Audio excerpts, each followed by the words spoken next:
boleh Kak. Aku izin share dulu ya. Gimana kabarnya teman-teman semuanya? Semoga dalam keadaan sehat selalu. Ini ada berapa orang ya? Ada 50 lebih. Ada sekitar 68 orang Kak dari 38 provinsi. Asik. Terima kasih banyak teman-teman semuanya. Hebat-hebat ini aku sangat-sangat terhormat ya bisa bertemu langsung dengan teman-teman semuanya dan sharing uh, some insight. Di sini aku nggak mau. Jadi kita saling sharing session aja buat teman-teman semua. Aku belajar dan kita bisa belajar juga. Sebenarnya tema hari ini yaitu unlocking your unlimited potential, embracing growth mindset for limitless success. Cuman aku di spesifikin aja karena menurut aku pribadi ketika kita bikin pembahasan mengenai unlocking your unlimited potential, it's also becoming one of the way untuk kita lebih percaya diri kita, kapasitas diri kita untuk mencapai siapa sih diri kita itu gitu. Ya, it means kayak the best version of ourselves. But then, not to remember bahwa aku juga ingin memberikan bahasan di mana sih kita sebagai individual contributions, kita bisa memberikan kontribusi nyata untuk politik action mencapai Indonesia Emas 2045 dan juga peran apa sih bagi pemerintah Indonesia gitu setelah kita achieving the best version of ourselves gitu. Tadi disebut juga aku co-founder dan dari Serta Edu dan CEO dan founder dari Indonesia. Dan kita langsung bahas itu teman-teman ya. Nah, mungkin dengan Indonesia Emas 2045 itu ya. Misalnya kalian lihat bahwa salah satu visi Indonesia Emas itu adalah pembangunan manusia serta penguasaan ilmu pengetahuan dan teknologi. One of the way untuk bisa meningkatkan kapasitas dan kapabilitas SDM Indonesia itu adalah dengan cara yang pertama ada digital transformation, ada education transformation, ada innovation technology, dan juga capacity building dan standard development. Digital development masuk di antaranya pembangunan infrastruktur dan juga bagaimana transformasi digital dan integrasi lokalisasi antara setiap di provinsi dan daerah gitu ya untuk pengintegrasian digitalisasi. Yang kedua, education transformation termasuk bagaimana kita mengenal tentang konsep lifelong learning, bagaimana kita mentransform the way kita utilize misalnya teknologi dalam education kita dan juga peningkatan jadi kayak kerja pendidikan juga dan menciptakan ekosistem pendidikan yang sangat-sangat supportive dan sehat juga dan berciptanya kolaborasi dengan berbagai macam stakeholder untuk membangun kurikulum yang dari si pendidikan tersebut gitu. Misalnya ketika ngomong pendidikan itu sendiri, it's a decade gitu, nggak cuma 1 bulan atau 2 tahun doang untuk mengingat pendidikan, tapi podcast generation. Tapi di antaranya kita bagaimana sih make sure bahwa aksesibilitas terhadap pendidikan itu ada, equity of the accessibility dari setiap dan itu haknya kita semua mendapatkan pendidikan.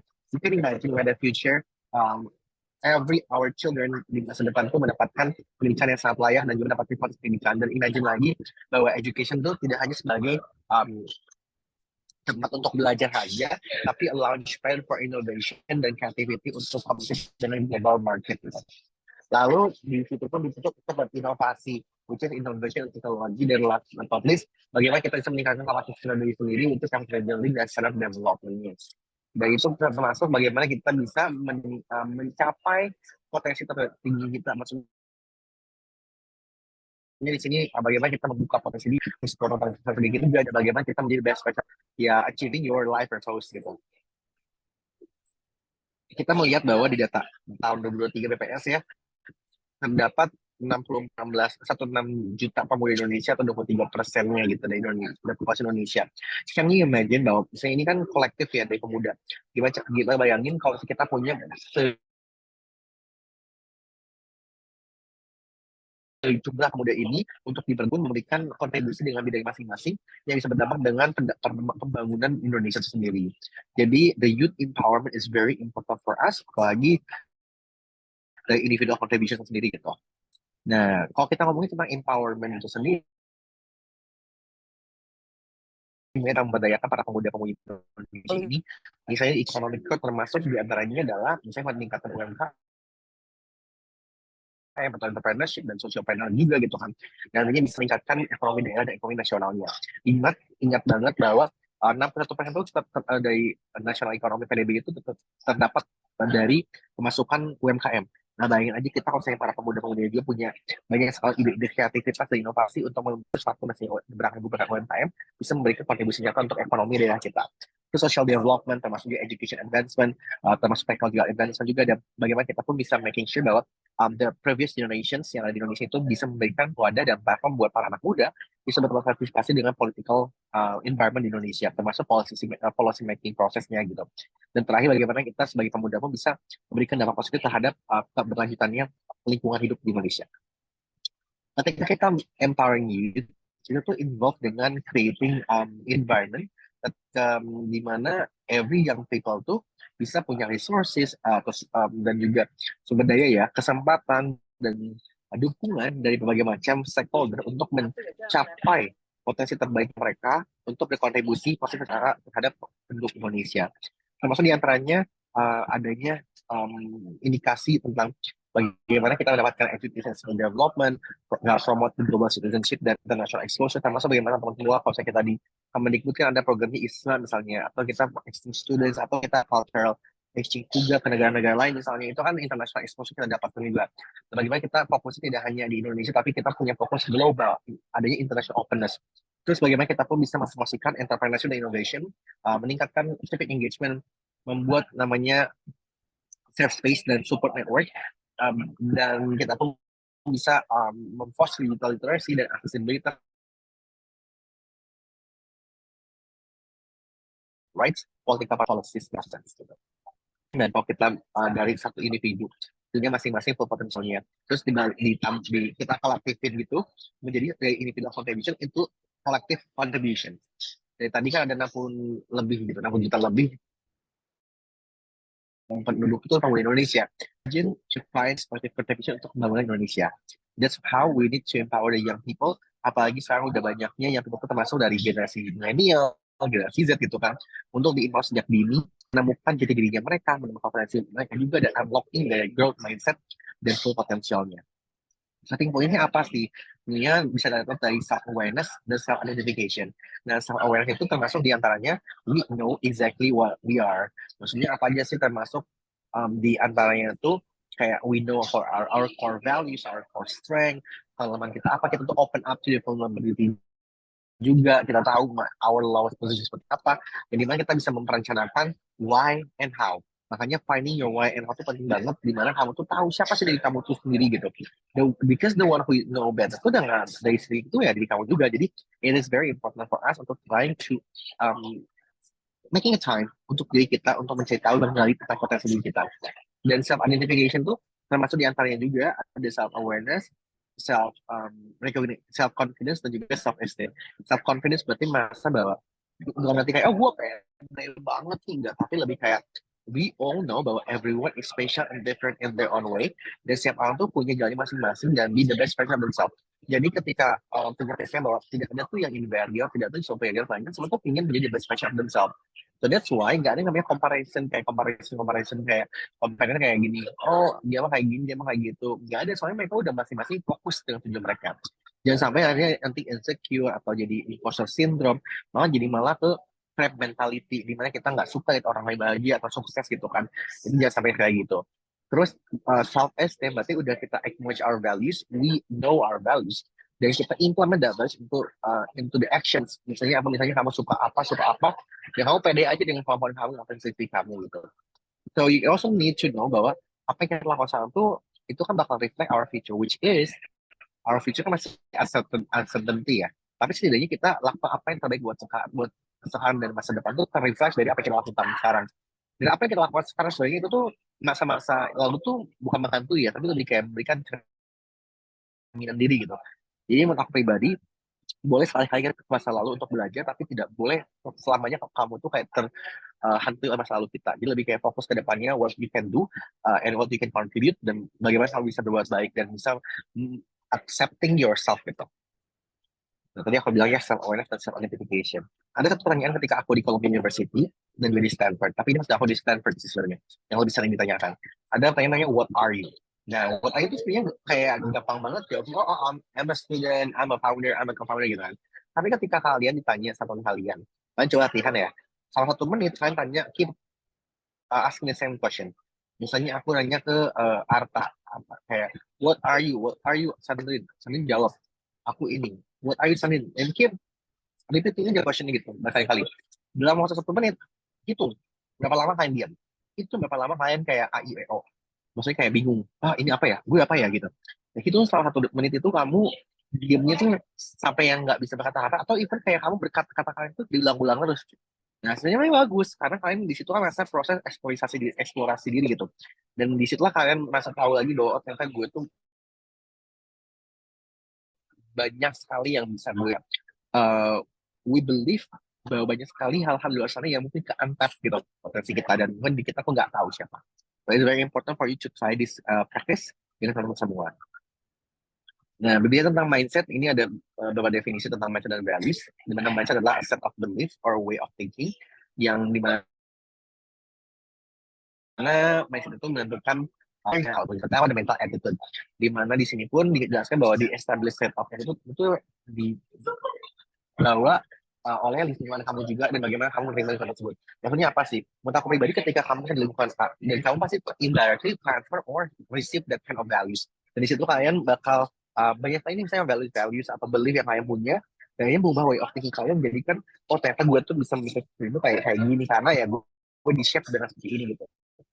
um, percaya bahwa lingkungan pun mempengaruhi juga teman-teman semua dan pertemanan kalian pun mempengaruhi dimanapun kalian berada pun sebenarnya itu nggak jadi fully 100% jadi shaping your mindset dan perspektif tidak tapi lebih kayak affecting yes gitu dan values adalah a person principle or standard behavior that one judgment of what is important in life gitu.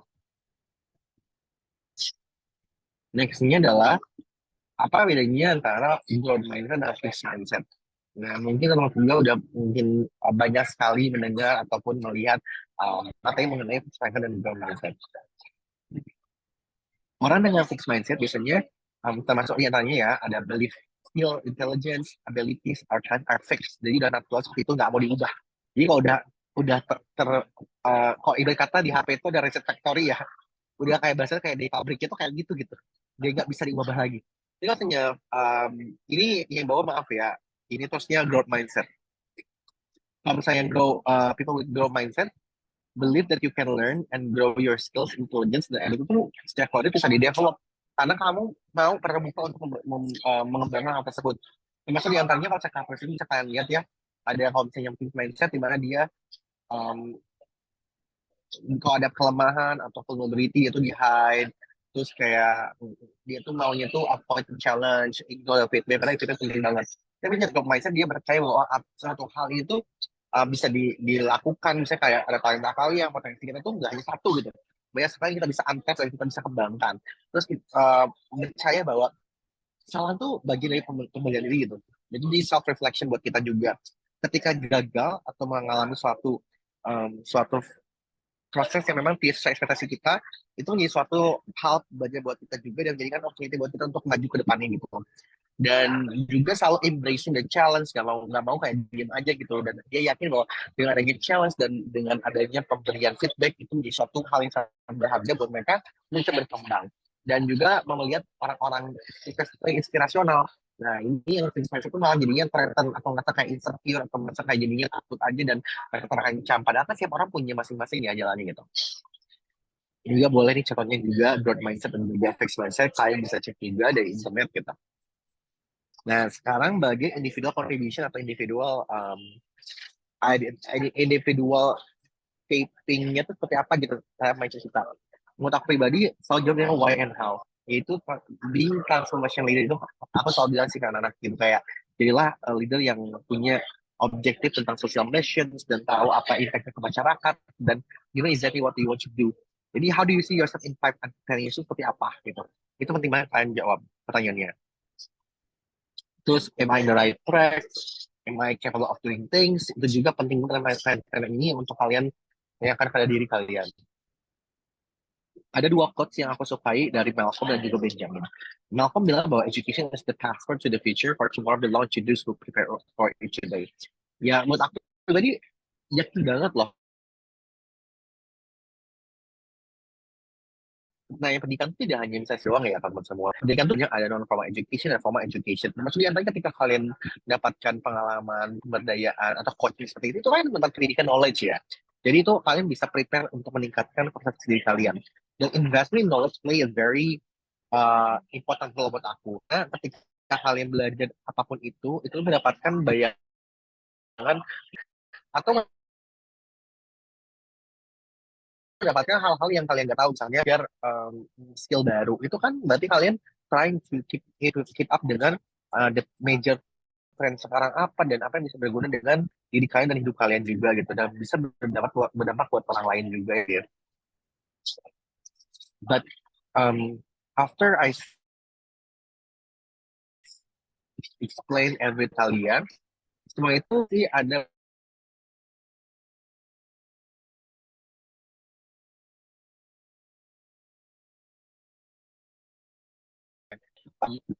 ibaratnya pakai arti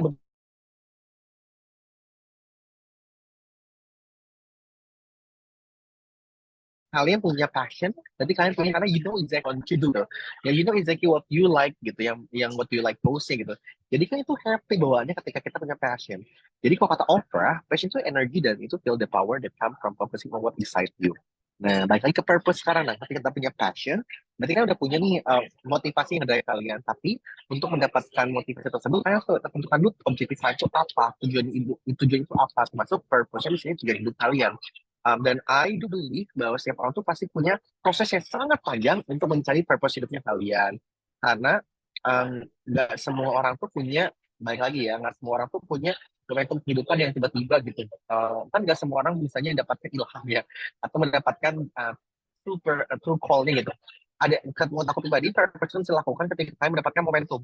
Jadi you have to do something gitu. Kalian terjun langsung. Kalau saya kalian memang berinteraksi dengan masyarakat misalnya, atau teman-teman kalian, atau misalnya di kelas, dimanapun kalian berada, momentum bakal datang. Makanya lakukan, gak boleh diem aja. Nggak mungkin tiba-tiba datang suatu hal, enggak kan. Nah, menurut aku pribadi, ketika aku mendapatkan purpose ini, aku singkat cerita aja teman-teman semua, bahwa aku aktif di namanya Paguyuban Moja Jakarta Ciamis dan Forum Generasi Berencana itu dari tahun 2013. Jadi memang aku udah aktif untuk advokasi mengenai pendidikan, kesehatan reproduksi, seksual dan remaja, life skills improvement gitu kan, dan bagaimana tentang gender equality dan quality of education itu dari tahun 2013. Termasuk diantaranya peningkatan misalnya potensi wisata daerah, UMKM gitu. Setiap sekolah tuh aku ngajar, setiap pulang sekolah tuh pas zaman SMA itu aku lakukan, dan ngajar, terus aku datang ke SMP, SD, TK, atau misalnya ke saung-saung, ke sawah, ketemu anak jalanan, ketemu anak-anak kecil di desa-desa, itu memberikan pemahaman tentang bahasa Inggris atau basic education gitu kan, atau civic engagement, itu aku lakukan. Dan I think dan hal yang buat aku masa happy, dan ketulusan hati tersebut membuka pikiran aku untuk terus memberikan dampak yang banyak lagi. Terlebih lagi aku dibesarkan oleh keluarga di mana keluarga tersebut mempunyai filosofi Sunda, yaitu Sili Asla, Sili Asi, Sili Asu, dan juga Somea Hade Kasema. Di antaranya maksudnya tuh lebih ke bagaimana kita bisa nurturing, loving, and taking care of each other. Dan aku pun diajarkan untuk menjadi seorang yang seperti lilin kecil. Nah, lilin kecil kan kalau misalnya di dalam suatu ruangan gelap, itu adalah lilin kecil, tapi bisa menghindari hal. Nah, itu yang ingin kalau aku lakukan, bahwa aku tuh bisa memberikan dampak di mana aku berada, whether itu kecil atau besar, tapi aku memberikan kontribusi buat masyarakat gitu. Jadi disitulah aku punya mindset dan values bahwa aku ingin terus memberikan kontribusi nyata buat masyarakat. Sampai akhirnya pas aku kuliah, dan pas aku beres kuliah pun aku keliling Indonesia dari Sumatera ke Papua untuk memberikan satu pemahaman tentang education is importance, dan juga bahasa Inggris. Dan akhirnya ketika aku tanya what will you do if you want to pursue your education dan juga punya quality education yang baik, dan semua orang tuh jawabnya kayak, kak, aku ingin bantu keluarga saya, kak, aku ingin bantu orang tua saya, kak, komunitas saya, kak. And it really benar-benar yang menyentuh hati aku, karena every single year after 10 years, misalnya after 9 years aku beradvokasi dan juga datang ke masyarakat, mereka bilang kayak gitu. Dan aku pun datang dari keluarga yang bukan dari yang privilege ekonomi atau finansial ya gitu. Jadi benar-benar aku berjuang semuanya. It touch my heart. Makanya mereka bilang kayak, kak, terima kasih banyak telah memberikan harapan dan mimpi. Jadi kita, aku alhamdulillah banget bahwa ternyata aku bisa memberikan satu apa aja gitu value buat mereka gitu. Dan disitulah my true call atau purpose aku terlahir lah, yaitu ingin mencerdaskan kehidupan bangsa gitu. Terus aku di Columbia University pun aku banyak sekali bertemu dengan teman-teman semua, banyak belajar juga dari berbagai macam tentang kehidupan dari lintas negara, lintas budaya. So di situ kan aku belajar bagaimana sih kita bisa memberikan suatu pandangan gitu kan bahwa oh iya ya ternyata untuk berinteraksi, untuk mendapatkan kesempatan untuk bisa berbuat baik dan tulus satu itu ya buat teman semua itu penting banget. Nah, sampai akhirnya kemarin dianugerahi Columbia Chamber Award untuk leadership aku karena aku pertama presiden di BEM-nya di SIPA Columbia, terus presiden ASEAN Korea Volunteer Forum, jadi founder dari Danaya gitu kan, dan banyak sekali kegiatan-kegiatan aktif di kampus dan luar kampus yang mereka dapat buat lingkungan juga gitu. Ada 5 values yang aku selalu bilang bahwa namanya leadership quality, empathy, motivation, passion, and attitude. Nah, ini penting banget buat seseorang individu ya untuk dikembangkan tentang hal tersebut. Nah, ini mungkin cerita juga ketika aku jadi presiden BEM ya. Itu pun kan aku benar-benar yang pas ke sana tuh di daftarnya tuh ada 3 kandidat. Aku orang Amerika sama orang Kanada dan tiga-tiganya tuh kita harus ya kampanye, harus debat sampai akhirnya kita di voting gitu. Ya, alhamdulillah aku bisa mendapatkannya. Jadi itu pun ada kuncinya sih menurut aku ada 4 Kak. Yang pertama tuh kearifan lokal. Aku tuh bawa namanya filosofi Unity in Diversity for Our Community atau Bhinneka Tunggal Ika. Dan kenapa? Karena kan sekarang lebih dari 900 mahasiswa di Columbia SIPA tuh datang dari berbagai macam negara, terus berbagai macam budaya, dan I think that's how yang buat aku lebih terbuka lagi dan belajar buat dari mereka untuk terus bisa memberikan perspektif yang openness, mempromosi diversity, equity, and inclusion. Sampai aku pun dipikir lagi what I can do untuk bisa unite this community yang huge people dari berbagai macam negara dan political view dan backgroundnya juga dan I'm so grateful untuk bisa mendapatkan pembelajaran dari mereka semua. Terus yang kedua dan ketiga itu capacity dan capability, di mana aku udah 9 tahun mengabdi buat masyarakat di Indonesia dari desa ke kecamatan, ke kabupaten, kabupaten ke provinsi, provinsi sampai ke nasional, sampai ke internasional. I think it's time for me to also give back to community secara internasional. Dan yang terakhir keberanian. Aku tuh percaya dengan kekeyang gitu. Terus di sini berarti kayak berani banget untuk bertindak dan membuktikan bahwa banyak loh anak Indonesia yang luar biasa di luar sana yang bisa memberikan dampak positif buat internasional community gitu. Itu sama pas aku jadi presiden ASEAN Korea Forum ketika aku tahun 2020 dan akhirnya dibawa diundang Korea lagi tahun 2023 dan akhirnya di voting untuk jadi seorang presiden pertamanya mereka jadi di ASEAN Korea Forum Community.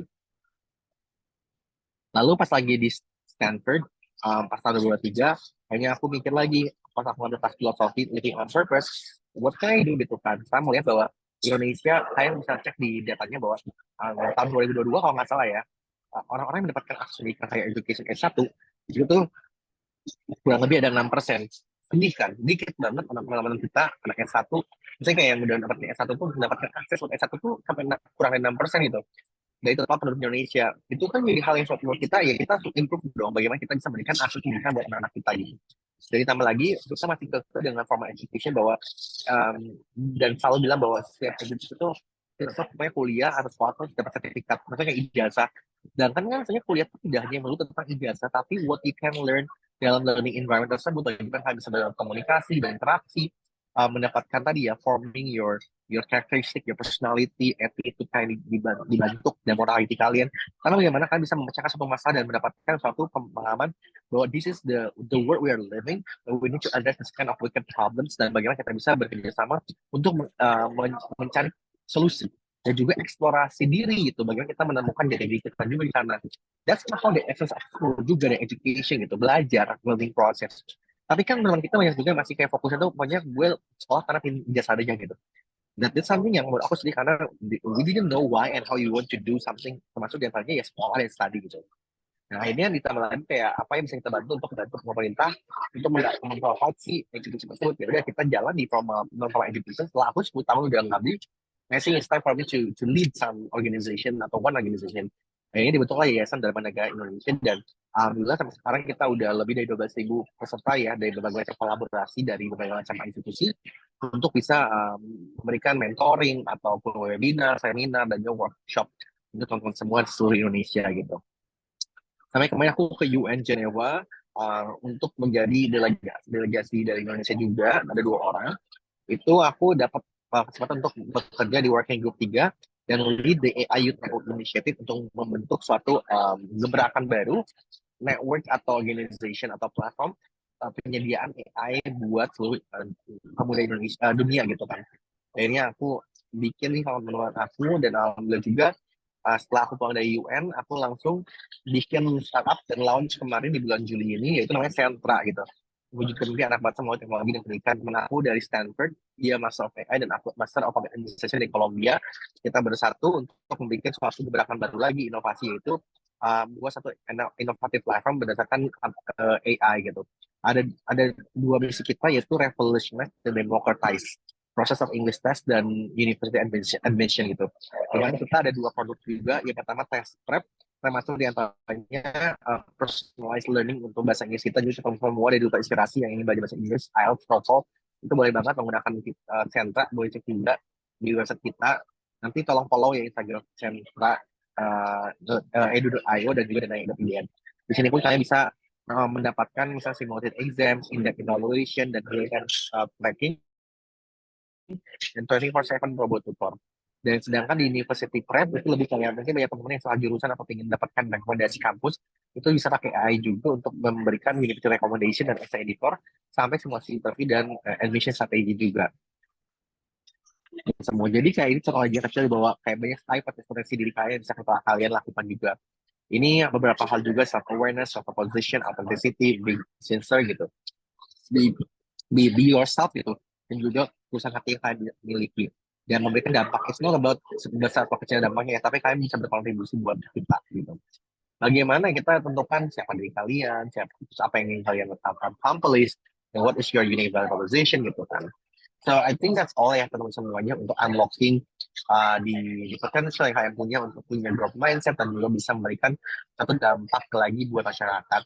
Ada satu hal yang aku ingin sampaikan tentang life coach aku adalah don't be afraid to sunset, and remember that a great person is not someone who always win the best, number one or winner, but someone who could survive, get up, and face the trouble in their life. And now I would like to ask you to step up ya dari hidup kalian untuk fokus finding your why and how dari sekarang. If not now, ya kapan lagi kita bisa fokus untuk mencari siapa diri kita, siapa apa hal yang ingin kita tuju, termasuk why and how tadi tujuan hidup kita apa. And if not us, siapa lagi juga yang memang bakal maju untuk memberikan dampak dan juga pemahaman tentang diri kita juga gitu. Ya, jadi kan harus kalian juga yang maju gitu. Dan jangan lupa juga punya self appreciation, self love, dan self respect, dan selalu berterima kasih, selalu bersyukur dengan apa yang kalian punya, dan fokus ke depannya kontribusinya apa yang buat baik buat sesama. Itu sih dari aku. Terima kasih. Oke, terima kasih Kak Muhammad Rizky Nugraha atas pemaparan materi yang luar biasa. Kita para duta belajar banyak bagaimana anak muda sekarang perlu sekali untuk mengetahui passion dan purpose, bahwa semua anak punya keistimewaan, tergantung kita mau gembangin atau enggak. Ini udah pada heboh, kenapa sih pada raise hand? Oke, benar sekali. Setelah Kak Deris memaparkan materi, akan diberikan kesempatan kepada setiap duta bertanya. Ya, namun untuk meminimalisir waktu, kita akan membatasi 3 pertanyaan. Dan 3 pertanyaan ini akan dipilih langsung oleh Kak Deris. Boleh nih Kak Deris? Pilih 3 orang yang sudah raise hand. Aduh, sama. Oke, makasih Kak Deris. Oke, di sini aku sudah melihat ada banyak banget ya. Yang pertama ada Ujang Diano. Boleh nih? Wah, terima kasih Rizal moderator, izin perkenalkan aku Ujang Deono, Provinsi Banten. Aku ingin bertanya kepada Kak Deris yang sangat biasa, empowering Indonesian youth will have profound positive impacts on Indonesian across various aspect. Barusan sudah dijelaskan juga, ada 4 pilar visi Indonesia Emas 2045. Yang pertama, pembangunan manusia serta penguasaan ilmu pengetahuan dan teknologi.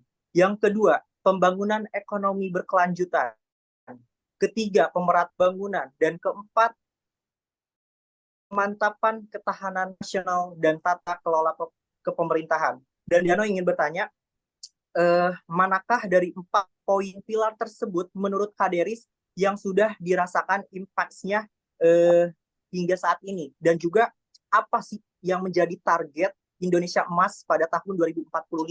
Dan menurut Kak Deris itu sendiri, bagaimana peran generasi muda atau Gen Z saat ini untuk mewujudkan Indonesia emas, bukan Indonesia cemas pada tahun 2045. Sekian dan terima kasih. Apakah dapat dipahami, Kak Deris? Terima kasih banyak Ojang. Kalau misalnya tadi pilar, sebenarnya empat-empatnya kan itu kan target ya, visi yang memang kita ingin wujudkan gitu. Tapi dengan empat-empat tersebut itu kita udah bisa rasakan sebenarnya ya, maksudnya dari apa yang fokusnya tentang misalnya pengembangan manusia, pengembangan manusia tentang penguasaan teknologi, informasi juga gitu, kayak pengetahuan. Itu termasuk diantaranya bagaimana program-program pemerintah dan juga non governmental services yang kita bisa lihat juga. Tapi kan kita ingin mengimprove hal tersebut itu. Makanya aku bilang bahwa kita fokus ke pembangunan manusia serta penguasaan ilmu pengetahuan dan teknologi. Ada 4 hal yang menurut aku pribadi harus ditingkatkan kembali. Maksudnya kita bantu improve itu ya, termasuk digital automation, education automation, innovation technology, juga capacity building-nya. Itu 4 hal yang menurut aku pribadi vital banget untuk kita kembangkan untuk mewujudkan si nomor 1 tadi, pembangunan manusia itu sendiri. Karena SDM salah satu peningkatan dengan pendidikan. Dan pendidikan itu tidak bisa berjalan kalau misalnya tidak ada tadi ya gebrakan-gebrakan termasuk misalnya policy-nya atau program-program pemerintah, dan termasuk di antaranya stakeholder lain tidak hanya pemerintah. Karena untuk pribadi sekarang teman-teman semua sebagai pihak swasta, private entity gitu, dan itu kan bantu berkolaborasi bersama untuk memberikan suatu dampak, termasuk di antaranya mungkin dari education information pihak misalnya ekosistem pendidikan kan banyak ya stakeholdernya, termasuk misalnya yayasan, governmental, terus filantropi, dan juga ya sekarang pemerintah juga untuk membangun education transformation seperti apa, making sure that education itu bisa dapatkan aksesibilitas buat semuanya gitu. Nah, kalau saya kita tadi ngomong pembangunan ekonomi berkelanjutan, pemantapan pembangunan, pemantapan ketahanan nasional, kan the government juga kan sekarang lagi trying to build this kind of sector juga, maksudnya di mana dari program-program yang sudah ada juga gitu kan. Ya sekarang balik lagi ketika ngomong ekonomi berkelanjutan, jangankan ekonomi berkelanjutan, ketika kita ngomong ekonomi termasuk di antaranya peningkatan PDB-nya.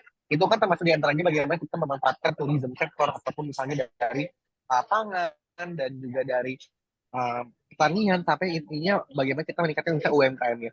Itu kan tetap aja pembangunan kualitas SDM juga gitu. Bagaimana kita bisa meningkatkan tadi fasilitas dan kreatif hub dan apresiasi pada UMKM dan empower mereka juga untuk mendapatkan tadi kapasitas building, pendampingan yang namanya di mana bisa meningkatkan si fase dari si UMKM misalnya, itu hal kecilnya.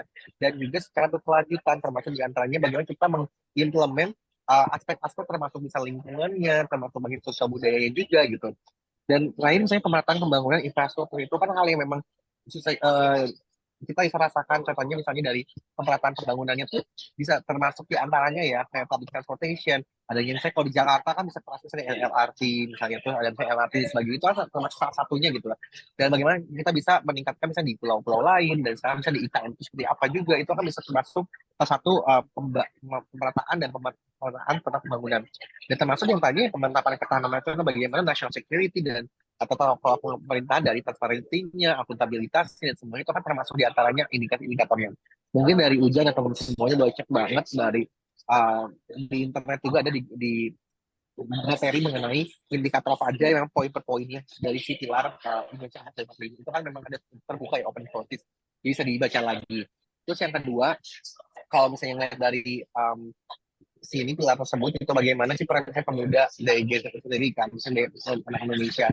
Ya sekarang makanya tadi aku selalu bilang bahwa ketika kita bisa bentuk individual contribution untuk memberdayakan mereka, kita bisa membentuk namanya collective actions. Berarti kita bisa mengkolektifkan semua kontribusi kita miliki. Bayangin aja, Pak. Aku bilang tadi, dari 60 juta itu sendiri, kalau misalnya masing-masing udah punya tahu targetnya masyarakat apa, dan they know isi their potential dan bisa berkontribusi dalam bidang masing-masing, kita bisa fokuskan bagaimana kita bisa memberdayakan ratusan ribu orang untuk memberikan dampak lagi buat Indonesia lagi.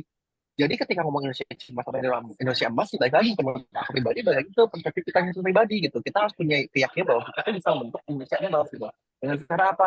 Gali potensi kita, carilah apa yang memang kita punya. Baik lagi diri sendiri. In order to empower other people, you need to be empowered first gitu. Kita tahu dulu apa sih memang jadi kelebihan kita. Ya selagi kita berkontribusi, tapi kita nggak tahu apa kelebihan kita gitu. Nah ini pun tidak hanya sendiri juga teman-teman semua. Misalnya dari pemerintah pun udah punya wadah untuk kita semua, misalnya bentuk misalnya inkubator atau platform buat kita untuk bisa melakukan kreativitas lainnya, memberikan akses pendidikan, itu termasuk juga. Maka dari itulah kenapa SDM itu penting banget, termasuk di antaranya ya quality of education. Bagaimana sendiri sekarang education access bisa terdapatkan. Dan saya tadi aja, apa tadi bilang bahwa S1 pun dari tahun 2022 kalau ada BPS hanya kurang dari 6% mendapatkan akses pendidikan itu anak-anak kita gitu. Ya sekarang itu bayar satu kecemasan buat kita untuk bagaimana, makanya education itu kan decades gitu. Ya sekarang tahun 2024, we still have 21 years lah untuk bisa untuk berkembang. Maka dari itulah dan namanya bonus demografi, para pemuda Indonesia itu dirangkul gitu. Adanya intergenerational dialogue, adanya multi stakeholder approach, adanya kesadaran dari kita sendiri bahwa kita penting untuk melakukan satu peranan gitu. Terus yang terakhir mungkin tadi, apakah target yang diwujudkan dari Indonesia 4045 ya tadi, 4 visi tadi itu yang jadi target utamanya. Nah mungkin kalau saya indikatornya boleh itu lagi aja dari si urusannya dari pemerintah masing-masing sama kementerian gitu. Tapi we cannot do this alone. We need also hand in hand together semuanya untuk bisa menciptakan Indonesia emas instead of Indonesia emas. Thank you very much, perfect answer. I hope what you have explained can be dan bisa diimplementasikan oleh Ujang. Terima kasih Kak Deris. Deano kembalikan kepada moderator. Thank you. Luar Terima kasih Kak biasa. Deris untuk jawabannya dan juga Kak Dian untuk pertanyaannya. Di layar saya nih dari tadi udah ada Kakak Balkis dari Papua Selatan. Boleh langsung sampaikan pertanyaannya Kak? Oke, sebelumnya terima kasih Ciririn untuk maksudnya terima kasih Ciririn telah mempersilahkan saya untuk bertanya. Jujur aku grogi banget tiba-tiba ditunjuk buat bertanya. First of all, aku mau ngucapin terima kasih juga buat Kak Deris yang telah memaparkan materi yang sangat-sangat menambah wawasan banget ya buat aku dan teman-teman Duta 13. Di sini kan pertanyaan aku itu sebelum bertanya ke Kak Deris, mau nanya dulu nih upaya Kak Deris sebelum mengembangkan pola pikir kan itu udah terjawab. Tapi pertanyaan yang kedua adalah apa tantangan utama yang dihadapi oleh Kak Deris?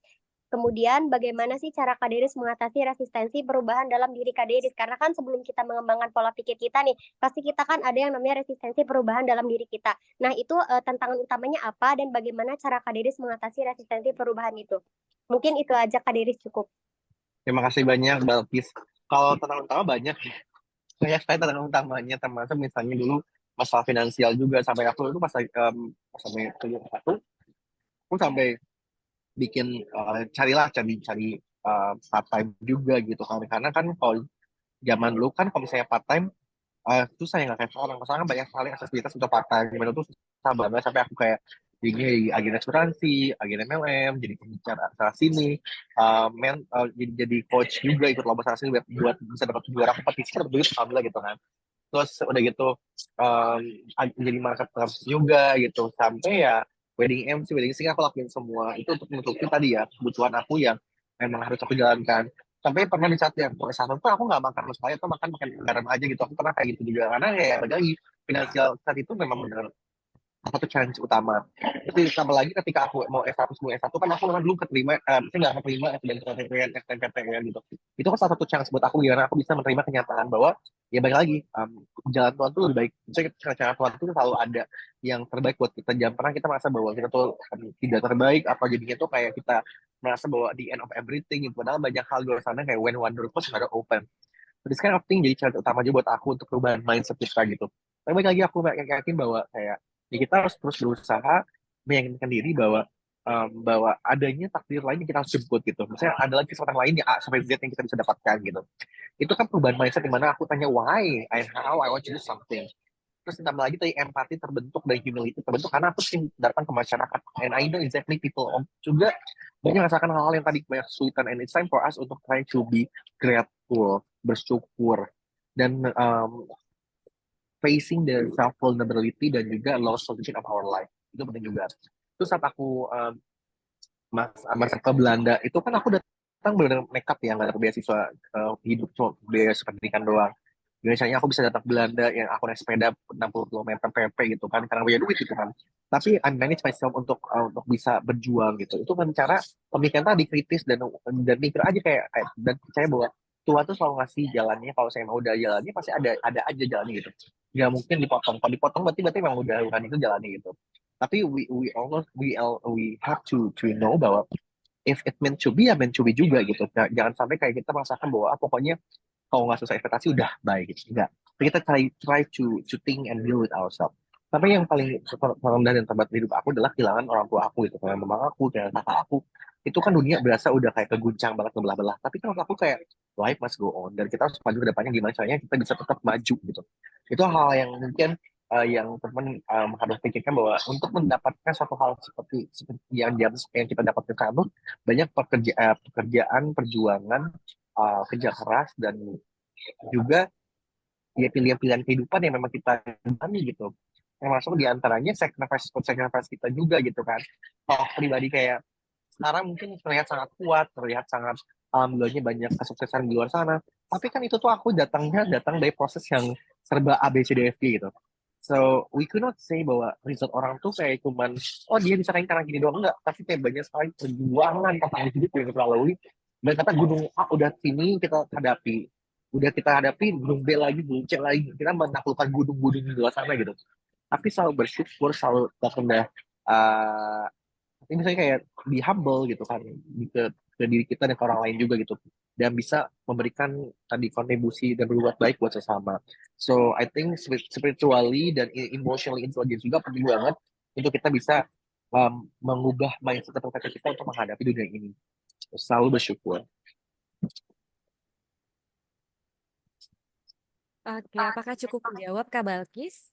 Sangat cukup. Semoga aku bisa mengikuti jejaknya Kak Deris. Terima kasih untuk jawabannya Kak Deris. Sama-sama, semangat. Terima kasih. Oke, boleh nih masih bertanya ya Kak Deris ya? Eh, boleh satu lagi ya, soalnya di sini aku ada kegiatan lagi. Oke, untuk pertanyaan terakhir, Cici pilih Kak Dias nih. Boleh nih Kak langsung. Oke baik, sebelumnya terima kasih banyak atas kesempatan yang diberikan. Saya nggak nyangka bakal dipilih. Jadi mengenai materi yang dijelaskan tadi oleh Kak Deris mengenai fixed mindset dan growth mindset itu tadi ya. Aku mau nanya kepada Kak Deris, bagaimana sih tentunya sebelum Kak Deris mencapai keberhasilan-keberhasilan yang sangat luar biasa banget pada hari ini nih, tentunya ada kegagalan-kegagalan yang Kak Deris hadapi. Nah, aku mau nanya bagaimana sih Kak Deris mengubah pola pikir fixed mindset itu tadi menjadi growth mindset dalam menghadapi kegagalan sehari-hari. Dan aku juga mau nanya apakah ada kebiasaan tertentu nih dari Kak Deris atau rutinitas yang Kak Deris lakukan untuk membantu mengembangkan dan mempertahankan yang growth mindset itu tadi. Sekian, terima kasih. Terima kasih, Dias. Kalau yang pertama, tadi tentang bagaimana ya maksudnya perubahan from fixed to growth mindset. Tadi udah jelasin tentang apa aja. Tadi aku udah jelasin juga tentang yang tadi balasannya ya. Ini itu sangat related ya. Tapi mungkin aku tambahkan bahwa ketika ngomongin growth mindset ya kamu harus berani untuk mengubah hal tersebut. Di sini kayak berani untuk out from your comfort zone. Berani juga untuk bisa mempunyai pemikiran lebih kayak mutual understanding, mutual um, understanding dan fokus bagaimana kamu bisa menerima tentang diri kamu juga gitu. Kadang ketika kita ngomongin mutual understanding, oke kita trying to understand someone else feeling gitu. Tapi somehow ketika ada namanya self acceptance kan ya. Dan kita tuh nggak accept diri kita tuh. Kadang jadi kitanya kayak oke kita nggak accept dan kita nggak tahu tentang open up tentang keluar dari diri kita, jadi kita stuck gitu. Dan itu yang kita harus hindari. Terus apalagi kan untuk ngomongin fixed mindset kadang tidak terinspirasi dari orang lain dan tidak mau menerima feedback. Nah, kita harus open up juga bahwa feedback itu baik dan kita bisa filter. Berarti kan adanya good communication antara misalnya teman kita juga atau keluarga kita, feedback untuk improve diri kita gitu. Tapi bila lagi pakai hate ya, hate bila lagi bukan feedback kalau itu pada lagi kita kita harus bisa memilih tersebut. Itu akan bisa membangun diri kita. Banyakin feedback dari orang lain, tanya ke orang lain kayak, menurut kamu aku kurangnya di mana? Menurut kamu aku apa yang bisa improve? Itu penting banget untuk bisa mengembangkan growth mindset. Terus hadirlah di lingkungan yang sangat terbuka dan sangat diverse. Maksudnya banyak sekali teman dari luar daerah misalnya, atau punya pemikiran understanding tentang sosial issues, atau misalnya dari pendidikan yang berbeda-beda gitu kan. Itu kan penting banget untuk bisa mendapat input gitu.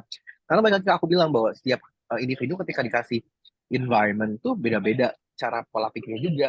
Mungkin teman yang di A sama teman yang di B tempat tinggalnya, misalnya lingkungannya pasti beda juga cara pola pikirnya juga. Itu harus dipahami juga bahwa itu tuh shaping your perspective untuk memandang suatu hal gitu. Terus banyakin ngobrol sama orang lain, banyak listen to other people voices dan stories. Itu penting juga dan ini terinspirasi dan akhirnya apa? Akhirnya ada rasa untuk bahwa being successful tuh tidak hanya fokus dari saya tapi bisa bisa mungkin dari orang lain dan itu jadi satu indikator buat kamu untuk bisa berkembang. Nah, terus yang terakhir mungkin kayak kebiasaan apa yang aku lakukan the act of gratitude. Jadi lebih kayak banyak bersyukur. Misalnya setiap hari itu setiap malam mau tidur kamu self reflection dan pikirin bahwa aku sangat bersyukur hari ini bisa A B C D F G dan bersyukur pada Tuhan selama ini. Aku udah selalu bilang berterima kasih. Terus planning why and how setiap hari itu kayak mikir apa yang bisa aku lakukan nextnya. Terus kayak why I want to do something, how you want to do something. Terus kayak diisi hari-hari itu dengan kita positif, selalu punya positive thinking gitu. Selalu punya perasaan dalam, oke, what's next-nya apa to be improve-nya. Apa lagi yang bisa kita lakukan. Jadi, carilah opportunity di luar sana, tapi bisa kita improve dengan diri kita dan bisa berkontribusi buat orang lain. Dan yang terakhir buat aku sih benar-benar berbuat baik. Dan juga biasanya untuk tulus untuk apa satu hal gitu. Apa aja di hal kecil. Oke, terima kasih Kak Dia dan juga Kak Deris untuk pertanyaan, untuk jawaban yang luar biasa. Di sini Kak Deris kita ada kenang-kenangan nih. Terima kasih banyak. Untuk Nyong boleh langsung share screen Dengar tuh?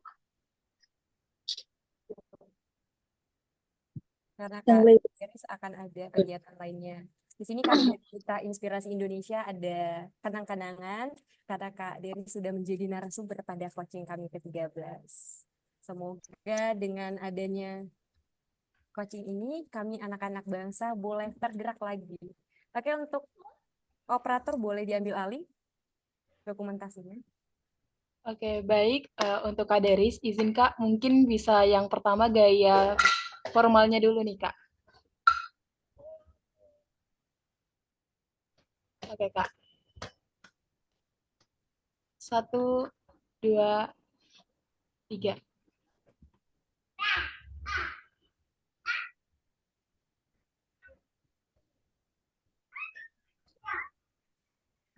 Untuk teman-teman duta yang lainnya, mungkin bisa untuk tidak komentar dulu nih teman-teman, soalnya muncul di layar. Nah, untuk Kak Deris, untuk yang kedua mungkin bisa gaya bebasnya nih, Kak. Oke, 1, 2. Baik, terima kasih Kak Deris. Terima kasih banyak. Mungkin teman-teman semua bisa follow juga Sentra Edu.io dan juga dari IN ya. Setelah ini, tolong banget. Siap Kak Deris, Thank you so much sama dilaksanakan. semuanya. Nih, Kak It's Daris, been kami honor for ada me.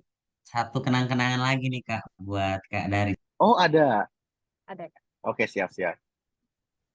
Semangat ya teman-teman semuanya. We are so proud of you. I am so proud of you. Ini lucu banget. atas waktunya atas waktu dan kesempatannya Kak Deris Thank you, Negara. Kak You are very Deris. inspiring. Kak Deris. Dari kami Kerja 3 bulan lebih selamanya menginspirasi. lebih selamanya Terima kasih Kak Deris. Terima kasih, Kak Deris. Thank you Kak Deris.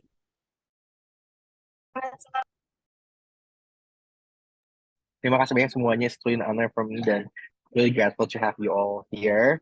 Dan semangat buat semuanya. I'm so proud of you dan terus semangat and do whatever you like to do. Dan fokus dengan pengembangan diri dan fokus untuk bisa memberdayakan teman-teman semua dan berikan benefit the social impact buat teman semuanya. Oke, terima kasih Kak Deris untuk waktu dan kesempatannya. Untuk teman-teman jangan lupa follow Instagram Sentra Education. Kita bisa belajar lebih banyak lagi dari Kak Deris ya Kak ya. Kak Deris ada main saja dan semoga kami suatu saat bisa ketemu langsung sama Nagara Kak. See you. Amin. Bisa dong. See you. Bye.